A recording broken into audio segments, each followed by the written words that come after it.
নিজের জীবন গঠন, নিজেকে সাজিয়ে তোলা, উম্মতকে সাজিয়ে তোলা, মানুষকে সাজিয়ে তোলা একটু কঠিন কাজ, কষ্টসাধ্য কাজ, কিন্তু চেষ্টা করলে অসম্ভব নয়, অসম্ভব না। এটা প্রত্যেকেই একটা জিনিস নিয়ম মনে রাখতে হবে, মানুষের মনের চাহিদা মানুষকে যদি তার নিজ অবস্থায় তার চাহিদার উপরে ছেড়ে দেয়, এই মনের চাহিদা তাকে বহু সাগর নদী পাহাড় পার কইরা একদিন তাকে শূন্যে অরণ্যে খোলা ময়দানে অথবা এক দুধু মরুভূমিতে ফেলে দিবে। অর্থাৎ যার আর কোনো গন্তব্য নাই, ঠিকানা নাই, কোনো পূব পশ্চিম নাই, আলো অন্ধকার নাই, যার কোনো উদ্দেশ্য লক্ষ্য বলতে কিচ্ছু নেই। এই যে নফসের তাবেদার, মনের চাহিদার তাবেদার, তার পরিণতি এটাই হয় শেষ। কি করে, কেন হাসে, কেন কান্দে, কি লেগে খাড়ায় রয়েছে, কথা কয় কি, চলে কেমনে, কি করে, দেখবেন বহুত ছেলে পেলের সারা দিনে তারে জিজ্ঞাসা করেন যে বাবা প্রয়োজনীয় কাজটা কি করছো তুমি তোমার ভালোর জন্য, কি করছো আজকে সারাদিনে, কিচ্ছু বলতে পারবে না। মোবাইল টিপসে, সমবয়সী বন্ধুদের সাথে আড্ডা দিছে, বেড়ি দেখছে, ঘোরাগাড়ি করছে, টাংফাং করছে, কখনো জোরে কথা কইছে, কখনো আস্তে কথা কয়, কখনো হাসে, কখনো কারো মোটরসাইকেলের পিছনে ঘোরে, মানে পাগল ছাগল আর কি, ফালতু লোক আর কি। জীবনের কোনো আগামাথা নাই, লক্ষ্য উদ্দেশ্য বলতে কিছু না। এটা হইল নফসের তাবেদা। হ্যাঁ, ফিকুল্লি ওয়াদিন ইয়াহিমুন, সব উপত্যকায় ভালো মন্দ সব জায়গায় ঘুরতে থাকে। এই জন্য দোস্ত আমার, বাপ আমার, নওজোয়ান সাথীরা সবাই বুঝতে হবে, প্রত্যেক মানুষের আত্মসম্মান যার আছে, আত্মমর্যাদা যার আছে, তার একটা জীবনের সৌন্দর্য আছে, তার আগামাথা আছে, হিসাব কিতাব আছে। আমি করছি কি, আমার পরিচয়টা কি, আমি কোত্থেকে আসলাম, কে আমাকে পাঠাইলো, কেন আসলাম, আমি যাব কোথায়, সেখানে আমাকে কিছু বলবে কিনা, জিজ্ঞেস করবে কিনা, এই সব কিছু সম্পর্কে যার ধারণা আছে, প্রস্তুতি আছে এবং ওই আলোকে নিজেকে সাজাইতেছে, সে সুস্থ স্বাভাবিক মানুষ, সেই প্রকৃত মানুষ। আর যে জানে না কেন আসলাম, কোত্থেকে আসলাম, কেন আল্লাহর বন্দিগি করে না, কেন আল্লাহর গোলামি করে না, কিছুই বলতে পারবে না। বেনামাজি ছেলে পেলেদেরকে জিজ্ঞেস করেন যে বাবা কেন নামাজ পড়েন, কিচ্ছু কই থাকতো না, আপনি জিজ্ঞান কিচ্ছু, বাবা তোমার কি শরীর অসুস্থ, না মাথায় সমস্যা, না পায়ে ব্যথা, না কোমরে ব্যথা, না পেটে ব্যথা, কিচ্ছু নাই, একদম সুস্থ সবল, মাথার চুল থেকে পায়ের নখ একদম সুস্থ স্বাভাবিক মানুষ, আরামসে খাইতেছে, ঘুমাইতেছে, অথচ এক ওয়াক্ত নামাজ পড়ে না। আহা, এটা কি মানুষ, কেমন হাইওয়ান, এটা কেমন অপদার্থ, কি পরিমাণ নাফরমান, কিচ্ছু জানে না কে পাঠাইলো, কেন আসলো, কেন বড় হইতেছে, আগামীর গন্তব্য কোথায়, কিচ্ছু বলতে পারে। এজন্য নফসের তাবেদা মনে রাখি, মানে মনের চাহিদা, আমার মনে যা চায়। এটা ইউরোপের বস্তুবাদের আধুনিকতার স্লোগান, এটা আপনার ইউরোইশ, মানে আপনার ইচ্ছা, আপনার চয়েস, এই প্রত্যেককে তার মনের চাহিদার উপরে ছেড়ে দেওয়া, এটাই হলো আধুনিকতার সবচেয়ে বড় স্লোগান। 50টা কাপড় নামায় দিছি, আপনার যেটা ভালো লাগে, 50টা জুতা নামায় দিছি, আপনার যেটা ভালো লাগে, চারদিকে সেলুনের দোকানে 50 রকমের চুলের কাটিং আছে, আপনার যেটা ভালো লাগে। এই যে মানে সব কিছুতে কি তোমার ইচ্ছা, তোমার মনের চাহিদা। এখানে তোমার বাবা, তোমার মা, তোমার ধর্ম, তোমার কোরআন, তোমার ইসলাম, তোমার আল্লাহ, তোমার আখেরাত, তোমার নবী, এদের কারো মাথা ঘামানো উচিত না। তাইলে সে স্বাধীনভাবে বড় হবে না। শয়তানরা এটা বোঝায়, বুঝেন না? এটা বলে দিবে হ্যাঁ যে এগুলো বাচ্চা মানুষ, তাকে নিজের মতো করে বড় হতে দাও। আরে বাপ, তাকে নিজের মতো করে বড় হতে দাও, স্বাধীনভাবে সে বেড়ে উঠুক। কোনো কথা শুদ্ধ বললেই কি আর বাস্তব হয়ে যায়? এটা আজকে ছেলেরা নিজের মতো করে বড় হইতেছে, স্বাধীনভাবে বড় হইতেছে। স্বাধীন মানে মা বাবার বন্ধনহীন, স্বাধীন মানে পারিবারিক ঐতিহ্যের কোনো বন্ধন কিচ্ছু নেই, ধর্মের কোনো বাঁধন মুক্ত, এটাই হলো স্বাধীন। এটা স্বাধীনতা না, এটা স্বাধীনতা না, এটা পরাধীনতা। এটা হন্যে হয়ে ঘোরা, মাতালের মতো ঘোরা, যে যার নিজস্ব কোনো গন্তব্য জানা নাই। বাসে উঠছে, কন্ট্রাক্টর জিজ্ঞেস করছে কই নামবেন, হয়তো বলছেন তো একখানে বুঝ করে নামাই দিন। তো কন্ট্রাক্টর কি করবে, আর এই ফাগল উড়ে লুকেরা হেল্পারে বলবে কিনা কর না কেন, ওই যে যাতে মানে দরজার কাছে থাকে গাড়ির, তারে হেল্পার কয় না, তারে দুইটা দমক দিব, এই পাগল ছাগল দূরে বেটা প্যাসেঞ্জার উঠেছে, ভালো মানুষ চাই উঠে তার তেই কই কই যাবো হেতে কই তারা না। বলবে কিনা বলেন না কেন? এটা তো একটা যুক্তির কথা। পাগল বলবে না? এত প্রতিবন্ধী ফালতু মানুষ। আজ আমাদের গন্তব্য এমন, মুসলমানের নারী জানে না কোথায় গিয়ে শেষ থামবে। নিজের রূপ যৌবন, নিজের শরীর, নিজের গহনা অলংকার সাজগোজ, শেষ পর্যন্ত কাকে শেষ কয়জনকে দেখাইয়া তার তৃপ্ত হবে, কোথায় গিয়ে থামবে সে জানে না। অথচ কোরআনে আল্লাহ বলছে, বান্দা শোনো, কোথায় গিয়ে থামবে জানো? ইলা রব্বিকা মুনতাহাহা, তোমার রবের নিকট তোমার শেষ গন্তব্য। ইলা রব্বিকা মুনতাহাহা, তোমার রবের নিকট তোমার শেষ ঠিকানা। সুম্মা তুরাদ্দুনা ইলা আলিমিল গায়বি ওয়াশ শাহাদাহ, রব্বুল আলামিন বলেন, তোমাদের সকলকেই প্রকাশ্য এবং গোপন সব যিনি জানেন সেই মহান আল্লাহর নিকট ফেরত নেওয়া হবে। ইলাল্লাহি মারজিউকুম জামিআ, আল্লাহ বলেন আল্লাহর নিকটেই তোমাদের সকলকে একত্রিত করা হবে। ফায়ুনাব্বিউকুম বিমা কুনতুম, ওই নওজোয়ান যুবক, তিনি বাজারের মধ্যে মাস্তানি করতেন, চাঁদাবাজি করতেন, আরো ছেলে পেলে নিয়ে। সে একদিন এই হুজুরকে, বড় মুহাদ্দিসকে মাঝখানে থামাইছে, থামাইয়া বলছে, হুজুর দেখি আপনি কি জানেন, একটা হাদিস বলেন তো দেখি। এমনি একটা টিটকারি করে বলছে আর কি। তো ওই হুজুর নিয়ত করছে মনে মনে যে আল্লাহ তুচ্ছ করে হোক, তিরস্কার করে হোক, সে তো আপনার রসুলের একটা হাদিসই শুনতে চাইছে, আমি বলি, আপনি ফায়দা দিয়ে, উপকার দিয়ে।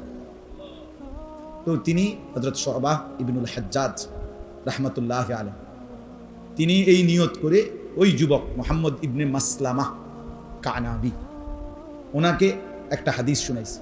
বলছে, যুবক শোনো, নবী সাল্লাল্লাহু আলাইহি সাল্লামের একটা হাদিস শুনো। আল্লাহ নবী সাল্লাল্লাহু আলাইহি ওয়াসাল্লাম বলেন, ইযা লাম তাস্তাহি ফাসনা মা শি'ত, যখন তোমার লজ্জা নাই, হায়া নাই, শরম নাই, তখন তুমি যা ইচ্ছে তাই করো, যা মন চায় তাই করো। নবীজির হাদিস। অর্থাৎ যে লজ্জা হারাইয়া ফেলে, শরম নাই যার, যার ভিতরে হায়া নাই, সে যা ইচ্ছা তাই করতে পারে। তো এই কথা বলার পরে উনি চলে গেছেন। এই যুবক বসে গেছেন। কিতাবের মধ্যে আছে ওনার বন্ধুরা, সাথের যে তার সাথের ছেলেগুলো, তারা বললো, ওস্তাদ বসলেন কেন, কি হলো, চলেন। হচ্ছে না রে, এই হুজুর রাসূলুল্লাহ সাল্লাল্লাহু আলাইহি সাল্লামের যে হাদিস শুনাইছে, নবীজি তো এই কথাটা আমাকেই বলছে, এটা তো আমাকেই বলছে রে। কাজে মানে নবী তো বলছে যার লজ্জা নাই সে যা ইচ্ছা তাই করতে পারে। আমারই তো লজ্জা নাই, যার কারণে আমি যা ইচ্ছা তাই করতেছি। মানুষের উপরে জোর জুলুম অন্যায়, মানুষের কাছ থেকে বাজারে যার যা মন চাচ্ছে ছিনায় নিচ্ছি, তো এটা তো আমার ব্যাপারেই নবী বলছে, যা আমি তো একজন মুসলমান, এই বলে ছেড়ে দিলাম।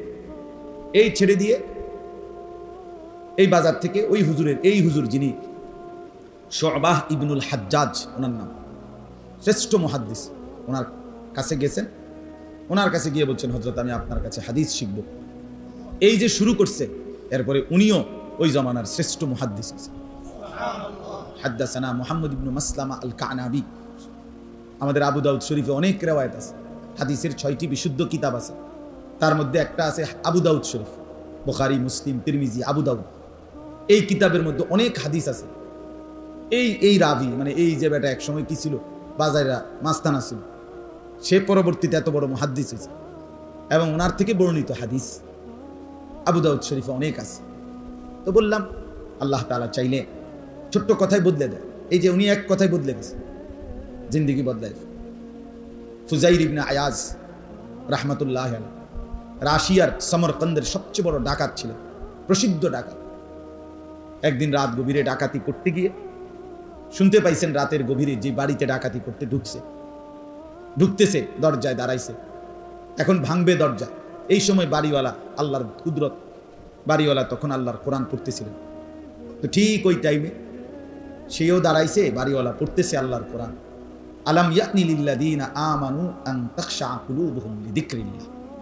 আল্লাহ তাআলা বলছে, হে মুমিন, আমি আল্লাহর ভয়ে, আমার স্মরণে, আমার বন্দিগির জন্য, আমার জিকিরের জন্য, আমার ইবাদতের জন্য তোমার মনটা, দিলটা নরম হওয়ার সময় আজও কি হয়নি? আজও হয়নি? আর কতকাল নাফরমানি করবে?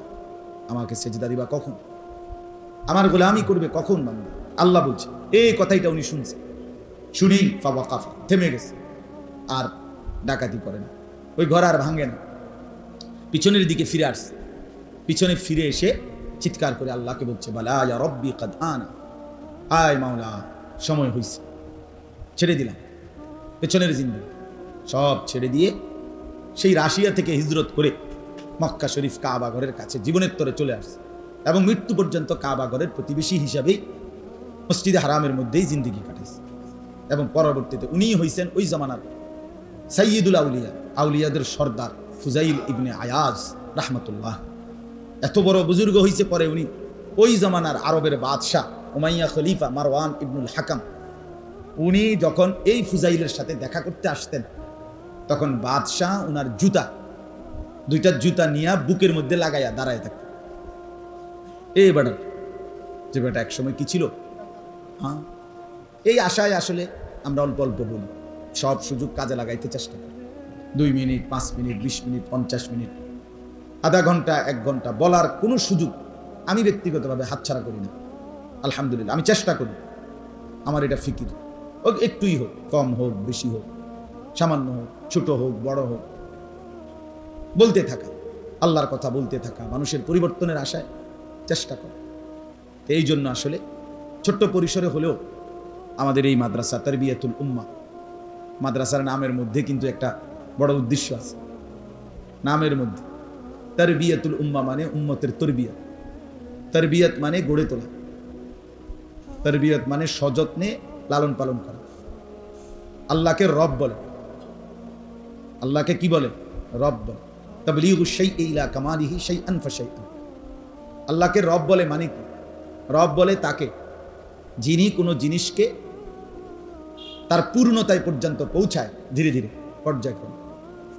সেই মায়ের পেটের সন্তান একদিন যথাসময়ে মায়ের পেট থেকে বের হয়, রব্বুল আলামিন তার জন্য আলো বাতাস সব ব্যবস্থা করে, মায়ের বুকের দুধ ব্যবস্থা করে।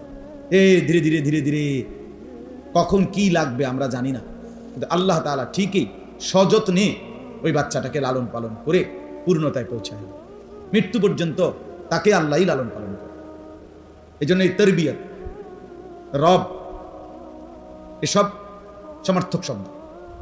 মুরব্বী, আমরা যে বলি মুরব্বী, এইটাই অর্থ হলো যিনি সযত্নে লালন পালন করে, তারে মুরব্বী বলে। মুরব্বী মানে বুড়া না, আমরা দেশের এটা একটা প্রচলন আছে। মুরব্বী মানে হলো বুড়া, অসর, বুঝেন না কথাটা? কাশ, ঠান্ডা, সর্দি, কাশি, ব্যাকা হইয়া গেছে, চাদোয়ানে গপ মারে বসে বসে, অথবা শেষ বয়সটা বেহুদা কাটাইতেছে, আমরা সবাই তারে মনে করেছি মুরব্বী।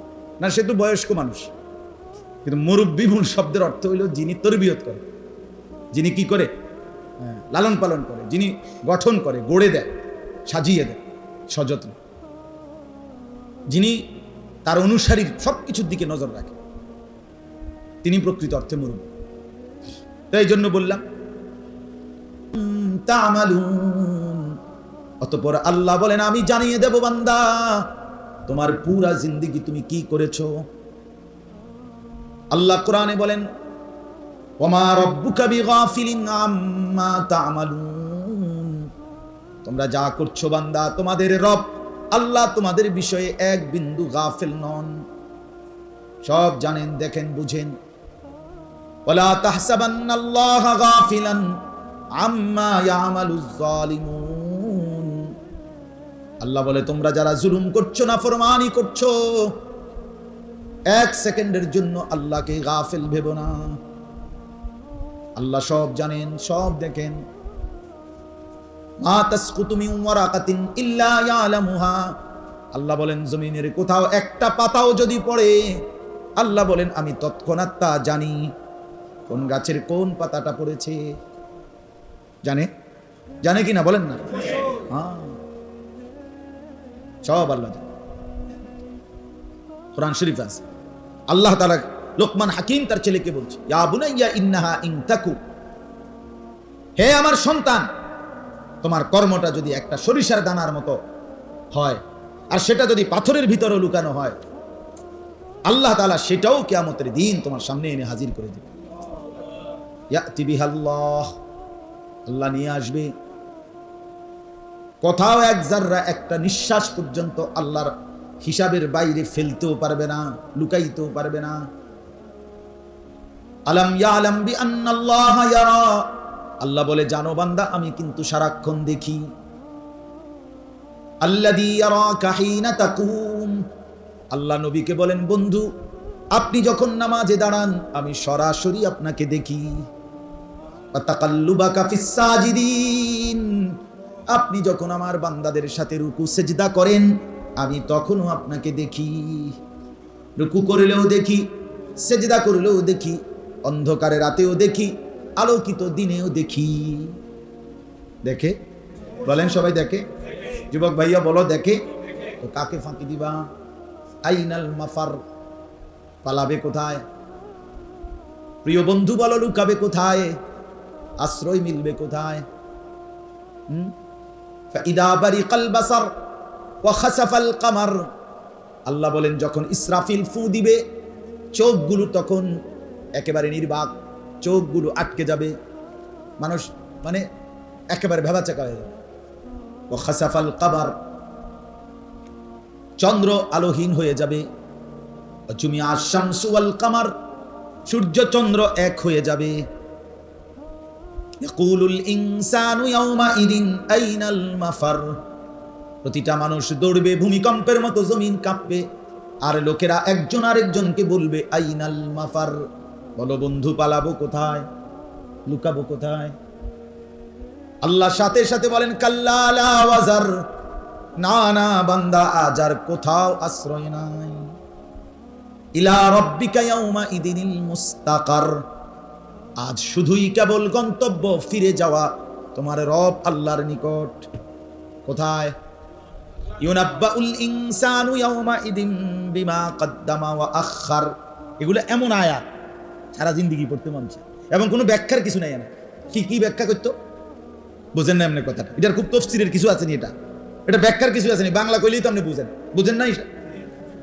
ইউনাব্বাউল ইনসানু ইয়াউমাইদিন বিমা কদ্দামা ওয়া আখার, আল্লাহ বলেন প্রত্যেকটা মানুষকে জানানো হবে বান্দা যা তোমার হায়াতে পাঠিয়েছো আর যা তুমি মৃত্যুর পরে দুনিয়ায় রেখে গেছো সব আমি আল্লাহ তোমাকে শোনাবো।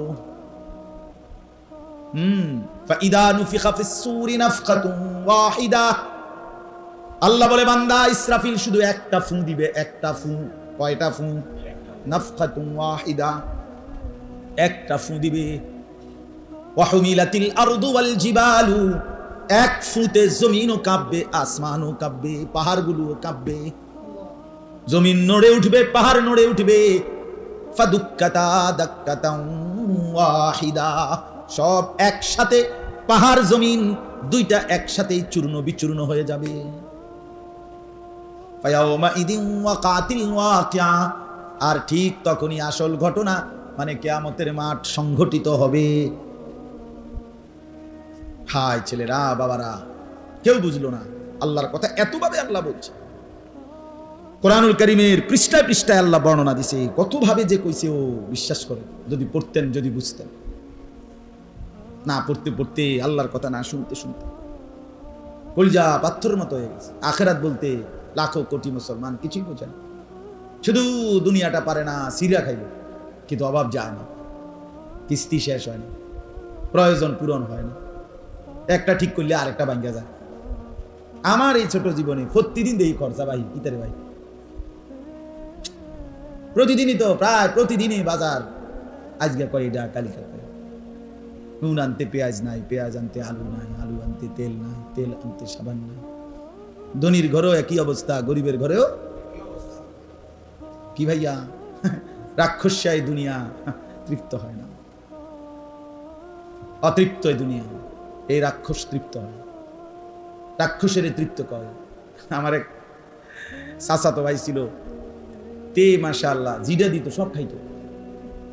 আমার মা একদিন, আমার মনে আছে আরো ছোট, মা একদিন জিজ্ঞাসি, রে তুই যাই কো, বুঝো নাই নজরুল, যাই কো না, হেতে উত্তর দিছে খুব সুন্দর। কয় চাচি আমার ইতিহাস, আমার পেটটার ভিতরে দুইটা হাঁসের বাচ্চা আছে, হাঁসের চাও, এরই সব খাই গেল। হাঁসের বাচ্চা বেশি খায় আর কি, মানে সারাক্ষণ কি করে, হাঁসের বাচ্চার নিয়ম হইল বেশি খাবার খায়, হাঁসের চাও সারাক্ষণ খায়। তাহলে দুনিয়া এমন এক রাক্ষস যে সব গিলে খায় আবার হাত, তৃপ্ত হয় না রে বাপ, তৃপ্ত হয়। এই জন্য আমরা প্রত্যেকেই ভাবতে হবে, এই ছোট্ট মজলিস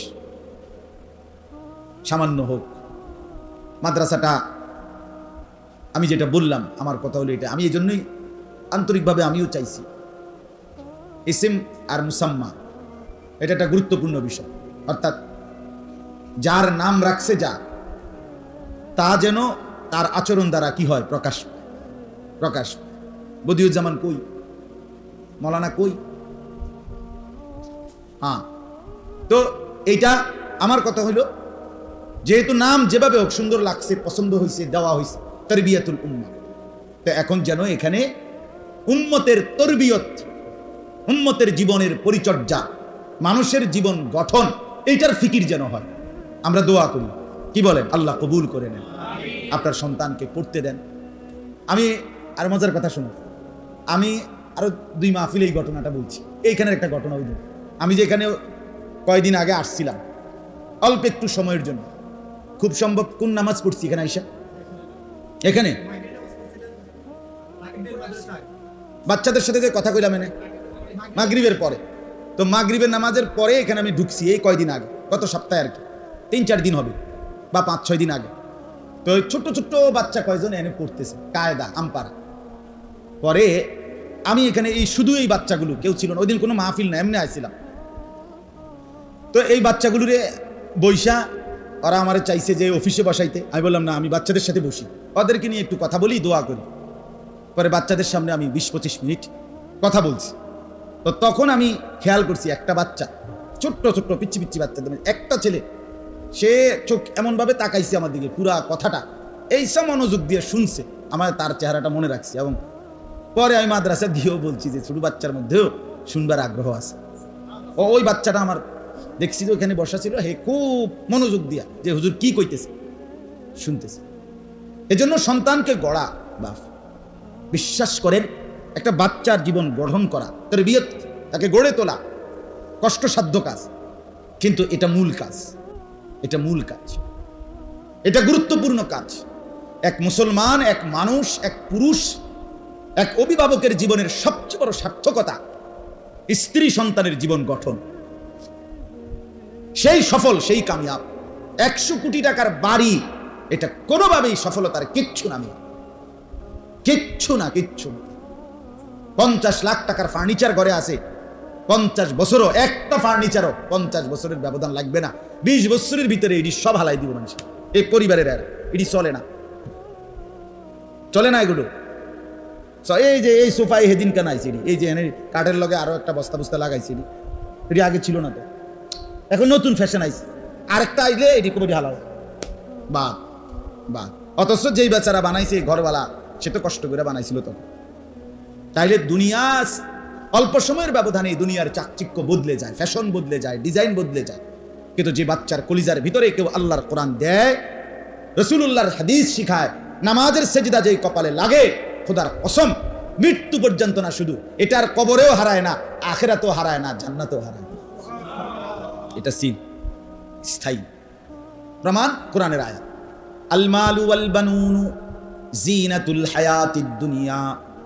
আল্লাহ বলেন সম্পদ এবং সন্তানাদি এটা কেবলই দুনিয়ার সৌন্দর্য, এটা শুধুই কেবল দুনিয়ার চাকচিক্য।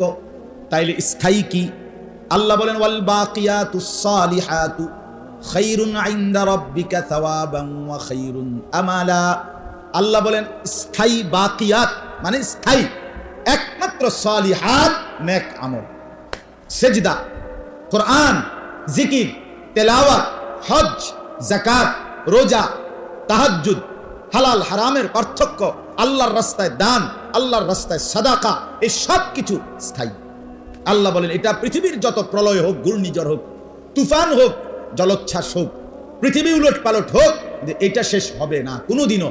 আর আল্লাহ বলেন এই নেক আমল, সেজদা, তেলাওয়াত, কোরআন, জিকির, দান, সাদাকা, এর দ্বারাই তুমি বান্দা দুইটা জিনিস, এক হইল আমি আল্লাহর কাছ থেকে সওয়াব এটা আশা করতে পারো, আর দুই হলো ওই সওয়াবের বিনিময়ে জান্নাতের আকাঙ্ক্ষা তাও করতে পারো। হ্যাঁ, যদি জান্নাতের প্রত্যাশা করো, যদি আমি আল্লাহর কাছ থেকে কোনো বিনিময়ের আশা করে থাকো, তাহলে সেটা হলো ইবাদতের মাধ্যমে, ইবাদতের মাধ্যমে। হ্যাঁ,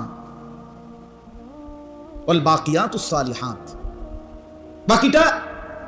বাকিটা দুনিয়ার সৌন্দর্য। এমনি এমনি এই খাট পালং সোফা ফার্নিচার, অথবা শুধু জিফুত বউ বাচ্চা। আমার বউ আছে, 2টা ফুত আছে, 3টা মাইয়া আছে, পোলারা বিদেশে আছে, মাইয়াগা বিয়া দিয়া লাইছি, জামাই বিদেশ থাকে, বাইক বিল্ডিং আছে, হ্যাঁ সোফা আছে, খাট পালং আছে, ফ্রিজ আছে, এসি আছে, এই সব মিলাইয়া ফার্নিচার আসবাব যে রুম জিফুতেরও আবার বুঝাইছে এরকম, মানে মিলা যা হইছে এগুলা দুনিয়া।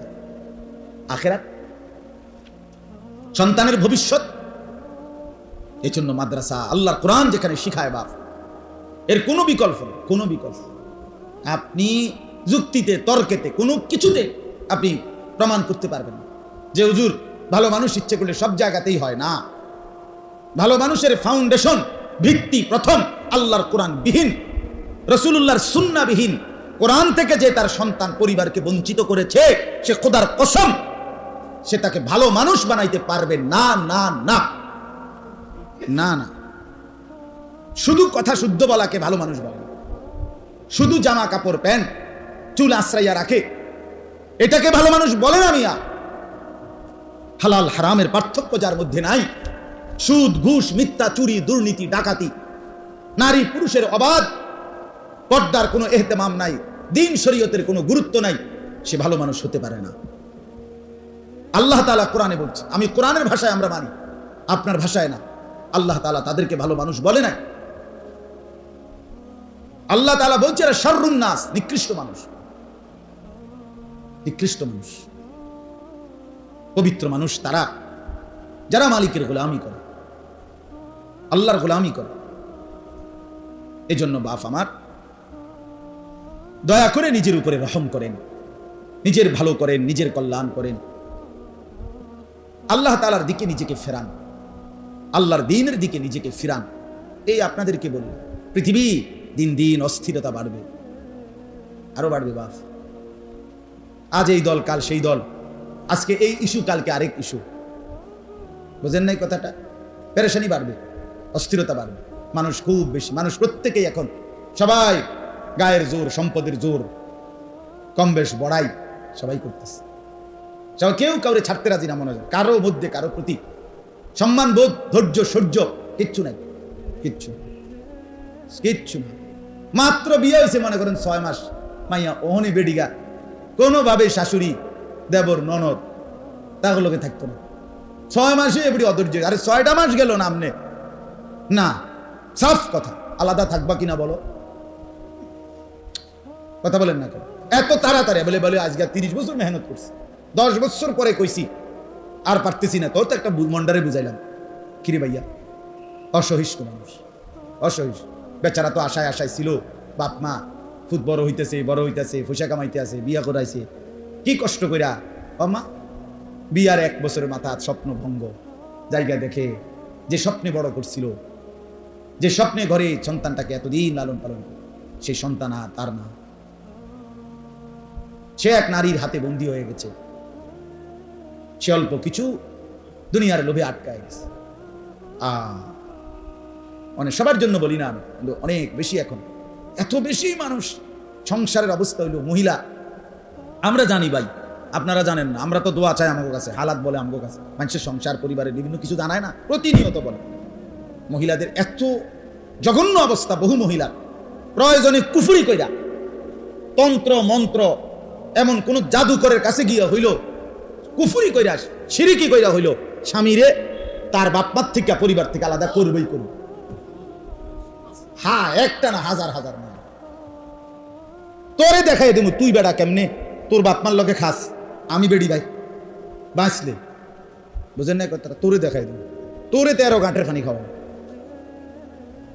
বেচারা এক সময় হতাশ হয়ে যায়। ঝগড়া করতে করতে, ফাসাদ করতে করতে এক সময় সব এলোমেলো হয়ে যায়, লন্ডভন্ড হয়ে যায়, কিচ্ছু আর পায় না। না মায়ের আদর পাইছে, মার দোয়া পাইলো, শেষ পর্যন্ত যেই নাফরমানরে নারাজ রাজি করলো, অয় নারাজি হয়। আল্লাহর কথা এটা, রাসূলুল্লাহর হাদিস। আল্লাহর হুকুম বাদ দিয়া, আল্লাহকে বাদ দিয়া, দিন বাদ দিয়া যে কোনো মাখলুককে আল্লাহকে বাদ দিয়ে সন্তুষ্ট করে, খোদার কসম নবী বলছে, আল্লাহর ওয়াদা, বান্দা আমি তোকে অচিরেই ওই বান্দাকে দিয়ে কষ্ট দেব, তোরে কষ্ট দেব। হ্যাঁ,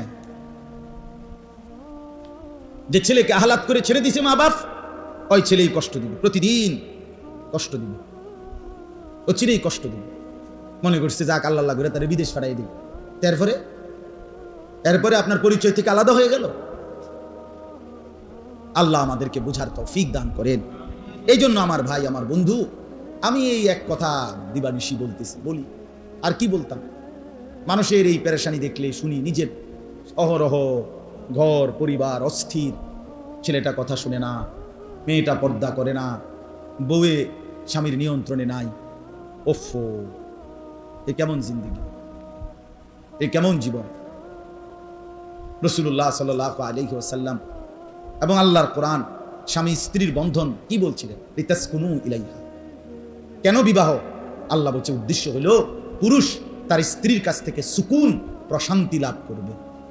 কোরআনের স্পষ্ট আয়াত, ওয়া মিন আয়াতিহি আন খালাকা লাকুম মিন আনফুসিকুম আজওয়াজা। এই সূরা, যেই সূরার আয়াত আমি পড়েছি এখন, এটারই আয়াত। আল্লাহ বলেন আমার কুদরতের নিদর্শন, আমি প্রত্যেকটা পুরুষের দেহের অংশ থেকেই তার স্ত্রীদেরকে বানিয়েছি। কেন?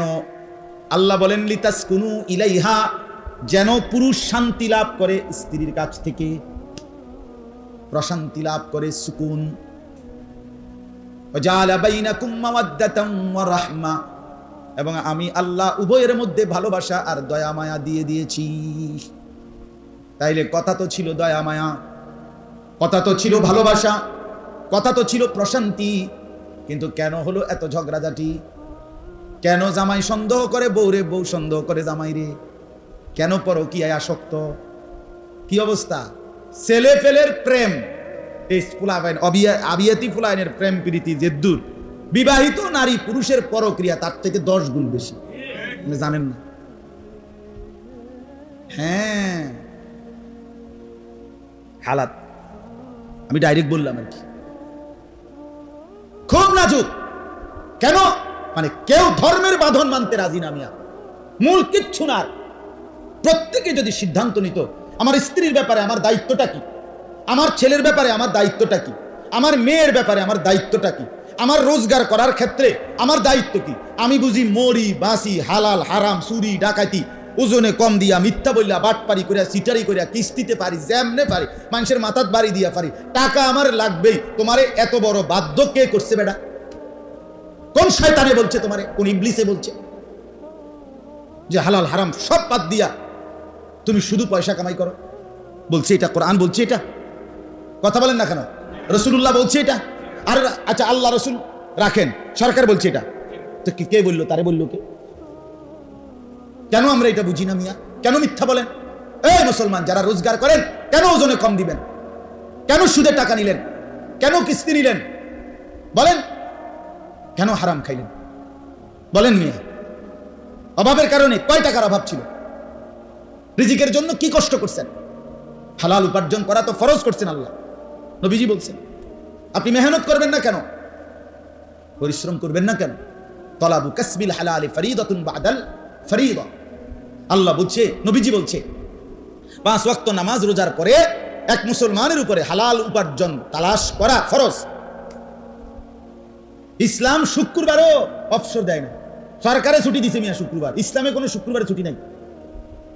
কোরআন সুন্নাহর আলোকে শুক্রবার ছুটির দিন, কথা বলেন না কেন? না না না, সপ্তাহের কোনো দিনে ছুটির কোনো দিন নেই, ইসলামে কোনো ছুটির দিন নেই। বাস্তব কথা এটা। প্রমাণ কি?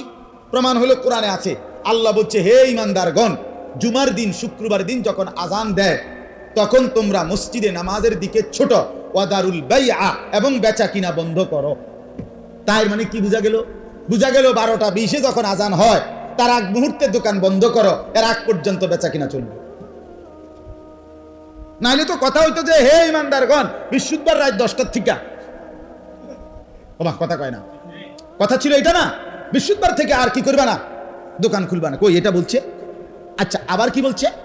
তাহলে বুঝা গেল দোকান বন্ধ করলাম কয়টায়? 12টা 20-এ। এর আগ পর্যন্ত মনে করেন উপার্জন চল। এখন নামাজ শেষ হয়েছে 2টা বাজে, তা এখন গিয়া হোতা দাও মাগরিব পর্যন্ত নাকি? হ্যাঁ, আল্লাহ বলছে না না না, ফাইদা কুদিয়াতিস সালাত ফান্তাশিরু ফিল আরদ ওয়াবতাগু মিন ফাদলিল্লাহ। বান্দা যখন নামাজ শেষ হলো, এবার আবার আমার জমিনে ছড়িয়ে পড়ো, প্রত্যেকের জন্য আমার বরাদ্দকৃত রিজিক তালাশ করো। তাহলে জুমার পরেও দোকান বন্ধ করতে বলছে, জুমার আগেও দোকান বন্ধ করতে বলছে, তো ছুটি দিল কই? ছুটি কোথায়? আবার ইসলাম তো উপার্জন বন্ধ করতে বলে নাই, কামাই রোজগারি বন্ধ করতে বলে নাই। আল্লাহ তো বলে নাই দুনিয়া ছেড়ে দাও, বলেছে আল্লাহকে ভুলে না যাও, বলেছে আল্লাহকে সঙ্গে রাখো, বলেছে ওয়াবতাগু মিন ফাদলিল্লাহ, বান্দা আমার রিজিক তালাশ করো। যদি বলেন আল্লাহ আর ওয়াদকুরুল্লাহ কাসীরা, এই যে সাথে বলছে এটা শুধু আমি আল্লাহকে বেশি বেশি মনে রাখো, লাআল্লাকুম তুফলিহুন। যদি দুনিয়া তালাশ করো, আমি আল্লাহকেও মনে রাখো, তাইলে নিশ্চিত আমি বললাম তুমি নিশ্চিত সফল হবে, কামিয়াব হবে। দুনিয়াও চলবে, আখিরাতও চলবে, আখিরাতও চলবে। আলহামদুলিল্লাহ, আল্লাহ আমাদেরকে বুঝ দান করে। আমার বাপ, আমার ভাই, আমার বন্ধু, চলেন ফিকির করুন, জিন্দেগি পুরাপুরি আল্লাহর দিকে ফিরা, আল্লাহর দিকে ফিরা। ছেলেটাকে বঞ্চিত করেন না কোরআন থেকে, ছোট্ট বাচ্চাকে, মেয়েকে, পরিবারকে, নিজেকে। এত বেশি দুনিয়ায় ডুবে যাইয়েন না যে আখিরাত মনেও নাই। হায় নওজোয়ান যুবক ভাই, তোমাদেরকে বলি কোনো লাভ নাই রে দোস্ত, শুধু শুধু এই মোবাইল টিপতে টিপতে কোডি শুদ্ধা ভাঙ গেলাইছ। কিন্তু যেই বেডি রে তুমি চাও, বেডি কোনো তোমার কাছে আইতো না। হিন্দি সিনেমার নর্তকিরি দিয়ে তুমি করবেটা কি? শুদ্ধা কামে ব্যাক কল। রাস্তার বেডি যে টিকটক করে, যে ফেসবুকে নিজের ছবি, নিজের শরীর অঙ্গভঙ্গি আপলোড করে, তো সে কি তোমার মতো এক বেড়ারে দেখাইয়া খুঁচিব? হে তো দেখাইছে কোটি কোটি মানুষের জন্য, তো তোমারে তো একলা তোমারে দিয়ে লাভ কি? তুমি চরিত্র নষ্ট করে লাভ হইল কি? কথা বলেন না কেন? বেডির যদি এক পুরুষ দিয়ে হইতো, তো বেডি কি এত মানুষের লাই দেখাইতো? এটা তো বেডি তো হিসাবে বুঝাই দিছে যে আমি কোনো এক পুরুষে তৃপ্ত নই। কাজে তুমি একক যুবক, আমারে দেখা যদি ঘুম মারো, চরিত্র নষ্ট করো, শরীর নষ্ট করো, কাপড় নষ্ট করো, শেষ পর্যন্ত যৌবন তোমারই নষ্ট হবে, আর কিচ্ছু লাভ হবে না। আমি তো তোমার জন্য না, আমি তো উন্মুক্ত প্রদর্শনীর জন্য দিছি নিজেকে। নাউযুবিল্লাহ। এজন্য ভাইয়া চরিত্র নষ্ট না করি, আখলাক নষ্ট না করি। কি লাভ? কি অর্থহীন এই কাজের মধ্যে কি ফায়দা?